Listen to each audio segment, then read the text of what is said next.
So tonight's original now with in-depth reporting on a topic we've been watching. And tonight we're looking ahead not just to the Final Four this weekend, but to a big deal House hearing tomorrow about the ability of college athletes, like those basketball players, to make money off their brands. And what happens if that ability goes poof?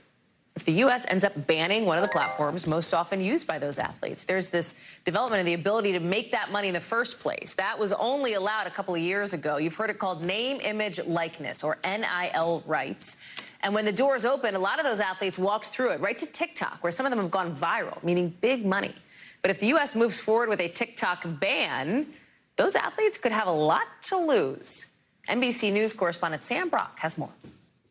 Oh my God. In the complex world that is name, image, and likeness. Starting with a shoot-through mount, love it. Elite gymnast Leah Clapper at the University of Florida has spent years trying to get it down to a science. I feel like I have 3 full-time jobs because I'm a student, I'm an athlete, and I'm an entrepreneur. One of many college athletes learning to become a businesswoman and brand manager on the fly, Clapper has made the most of her time. Graduating summa cum laude with my bachelor's in advertising. Getting her bachelor's degree in 3 years, and now a master's in entrepreneurship, critical for navigating NIL. In summer 2021, I wanted to take advantage of new NIL opportunities, but had no idea where to begin. She's cultivated tens of thousands of followers on social media, but Clapper says her top option for promoting content by far is TikTok. Tomorrow, if TikTok goes away, what does that mean for you?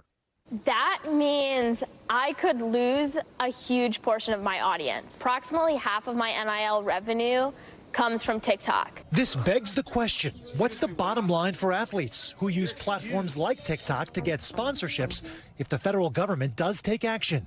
Lawmakers across the aisle and President Biden have threatened to pull the plug on TikTok and its parent company, ByteDance. Has ByteDance spied on American citizens?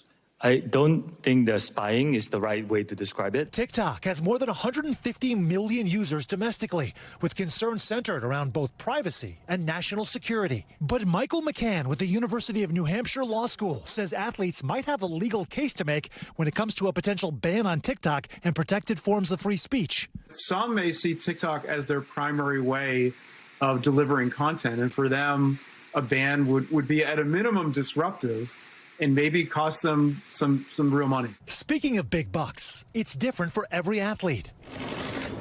That rare upper echelon of earners, like Alabama quarterback Bryce Young, who's about to be drafted into the NFL, or Miami basketball social media standouts, the Cavender twins, who've amassed about 6 million followers between TikTok and Instagram, may be more protected from change, but there's still displacement. How would that impact you guys? I would say, obviously, that is a huge following for us. But Haley and I have saved a lot of our money. And honestly, at the end of the day, when I'm 25, I'm not going to, try to go find Haley to make TikTok dances. I think TikTok's hot. So anyone trying to take advantage of it, if it goes, it goes. I think that there'll be another app or something. For student athletes like Clapper, each post on TikTok could mean thousands. And while she's ready to pivot, there could be a bumpy ride ahead with the harsh reality to digest.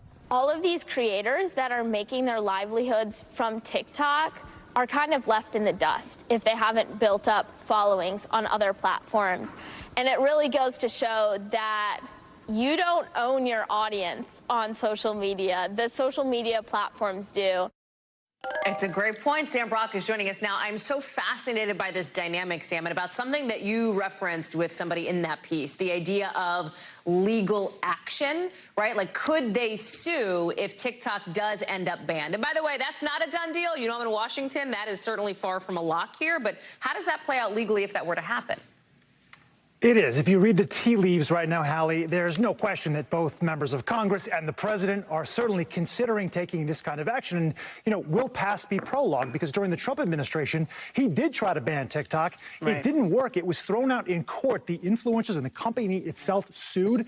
Here's what a federal judge said, quote, Hallie, there was a failure to adequately consider an obvious and reasonable alternative for banning TikTok. He called it arbitrary and capricious. Fast forward a few years now, have things changed with the mound of data that we now have from TikTok and the fact that there were congressional hearings and that the CEO of the company testified before Congress? Is that considered making their case? Were the federal government here to ban TikTok? And then we'll see what the ramifications might be legally. Thanks for watching our YouTube channel. Follow today's top stories and breaking news by downloading the NBC News app.